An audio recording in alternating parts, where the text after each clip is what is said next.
Today I'm going to show you how to get the Java edition of Minecraft on your Steam Deck. This is after hours of testing different mod packs and shaders and adding even more mods on top of that. I wanted to get the most optimized experience, and that's what I'm going to show you with all the graphics settings and everything you need to know so that you can have the most optimized Minecraft experience on your Steam Deck.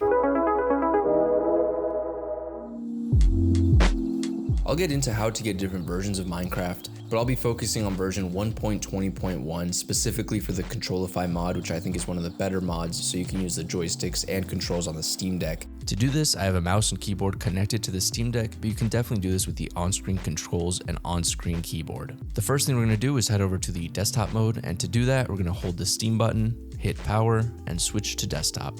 Once on desktop mode, head over to the Discover Software Center. If you're not using a connected keyboard, you can bring on the on-screen keyboard by pressing Steam and X together. Since I have my keyboard, I'm going to search up Prism Launcher. You'll see this first option right here, and we're going to click on that. And then right up here, we're going to hit Install. Once that's installed, we're going to hit Launch right up here on the top right. We're going to go through some configuration. And I'm just going to hit next here. Then we're going to have to add the Microsoft account on which we have Minecraft. If we hit add Microsoft account, we're going to have two different options to log in.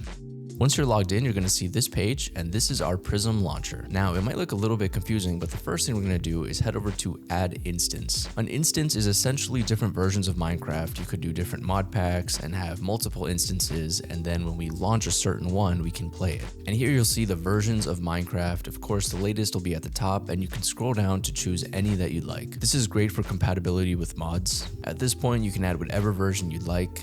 So if I were to add the latest, we have it right there, and I can launch it right away. So with that instance there, I'm going to go ahead and add a different one, which is going to have our mod pack. So I hit add instance and I go over to CurseForge.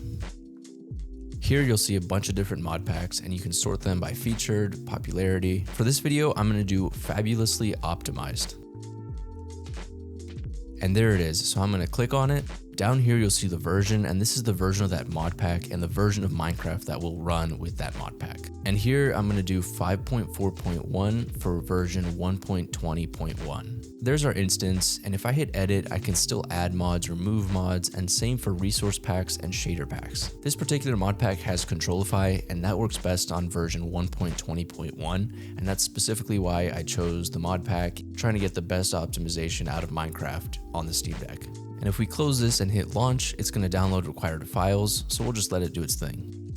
And here the game is loading, and we'll see at the top it says Minecraft 1.20.1, or whatever version you selected for your instance. And you'll also see it says controller found, so it already recognized the Steam Deck's controls. If I go to options, you'll see here in controller settings, and with this additional library, you want to hit yes. I believe this adds different features like vibration for the Steam Deck and all that, so we're going to hit yes.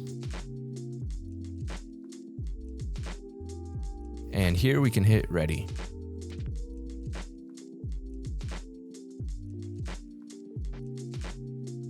If it says currently in use, then you're good to go. And here we can see additional settings. Here you can adjust what you like sensitivity. I also use the dead zone between 12 and maybe a little bit higher just to avoid some of the stick drift. When we're done, we'll hit save changes and done. A quick tip on Controlify, you'll see the controls here on the screen, but I'm going to show you how to turn them off if you'd like to do that. So in settings, we'll go to controls, controller settings, and we'll hit settings here. And again, here you have a bunch of different controls that you can mess with, but this is what I was talking about. So if you don't want the guide there, we can turn that off. And then save changes. Now to get Minecraft into game mode so that you don't have to open up desktop mode every time you want to play, we're going to go over to our Steam library, and then up top, we're going to go to games, and add a non-Steam game to the library. And when we scroll down, we're going to see Prism Launcher. So you'll see in a moment, but you will open up the launcher, and then from there you can choose your instance in game mode and play from there. Once in game mode, you can hit Steam and go to your library, and then go over to the right where it says non-Steam, and you'll see Prism Launcher right there. I'm going to click on it. Another thing I wanted to mention is with the controller settings, you can always turn off Controlify and mess with the controller settings as you would with pretty much any other game.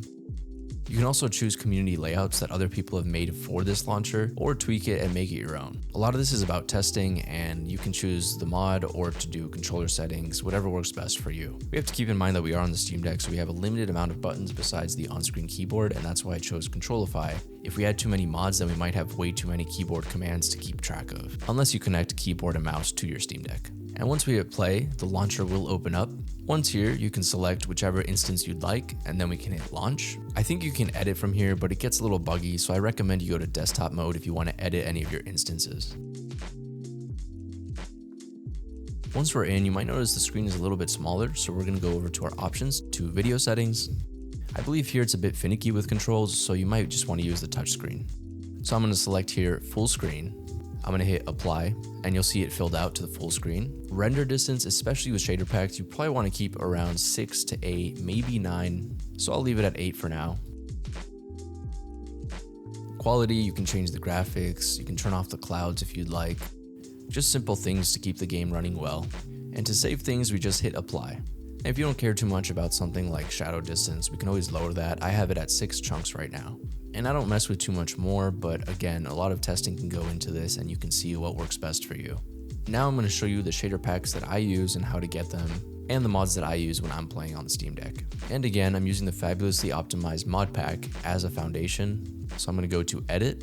So if you just have that mod pack, you should be good to go. The game should work. And when modding, you want to make sure you are on the right loader.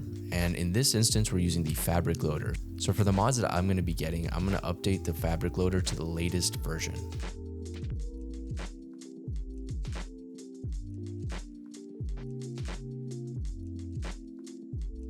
Here's my full list of mods. They'll also be in the description. These are in addition to fabulously optimized, and it should be roughly around 77 total mods. And remember, if you go above 100, 150 mods, you're gonna suffer in performance. So my recommendation is to stay below at least 150 mods. Some mods are going to need dependencies, and I'm going to show you in a little bit how to manually download those mods because they're not all in the launcher. So if you get a warning like this, Supplementaries, for example, is in the launcher, but this amendments mod is not. So now I'm going to show you how to manually add mods. You might get a warning sometimes and it'll show you a link. It's very easy to click that link and just go and download it manually. So I'll show you how to do that because again, a lot of mods aren't on this launcher since it is a third-party launcher. So if I open up Firefox and go to CurseForge, and then we can select Minecraft. As an example, I'm going to search for Alex's mobs, and always keep in mind that we're using the fabric loader in this case, but if you're using something different, make sure the mod is compatible with that loader. So I'm going to open this, and if we scroll down, we'll see all the different game versions. So when we hit download, we're going to select the version that we want, which in this case is 1.20.1. In the mod section of Prism Launcher, here at the bottom, you'll see View Folder. So if you click that, that's where your mods live. And as you can see, they're mostly JAR files. So we're going to open our Downloads folder or wherever we have that mod that we just downloaded. And in Firefox here, we can click the folder, and I'm going to drag it into our mods folder.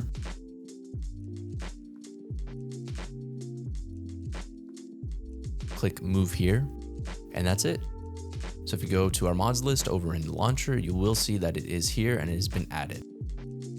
Now I'm going to show you how to get shader packs and the one I use. So I'm going to hit edit and go to the shader packs here on the left. And like the mods, I'm going to hit download shaders. And I'm going to get this very first one, which is complementary shaders. And for shaders, I'm just going to get the latest one. I'm going to do select, review and confirm, and okay.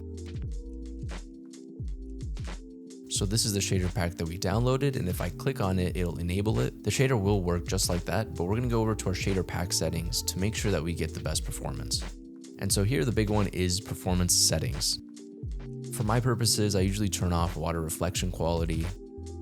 I also turn off anti-aliasing, and shadow distance is a big one, so I usually bring this down to 6 or 7. Let's do 6. And here in cloud quality, I'll just turn it off for now. Once the settings are to our liking, we're going to hit apply. Now we're going to test it, and I'm going to create a new world. And for Steam Deck settings, I do have it locked at 60 Hertz. Since we are in game mode, I can hit the quick settings button on the Steam Deck. I can put the performance overlay on. I think the FPS is pretty accurate, but you can also turn on show FPS in Minecraft itself. And I know I keep saying it, but we have to remember we're on a Steam Deck, which is a powerful device, but the more mods and shaders and things that you do with Minecraft, it is a heavy game when you try to do too much with it. Keep that in mind and be realistic with what you're trying to do with it, but you can get a pretty good experience. And all things considered, I think this works really well. It has dipped to like 30 frames per second, but if we mess with settings and we turn off the shaders especially, you're gonna get a good performance. So here, if I go to shader pack settings and I disable them, you'll see how much better the performance is without shaders. So if you're just looking for performance, you might just want to turn off the shaders. And that's how I have it set up. So if you guys have any questions, please let me know in the comments. I'm new to modding Minecraft. It's been a lot of testing and a lot of fun. Also, let me know if you guys have any tips, and I really appreciate you guys watching, and I'll see you in the next one.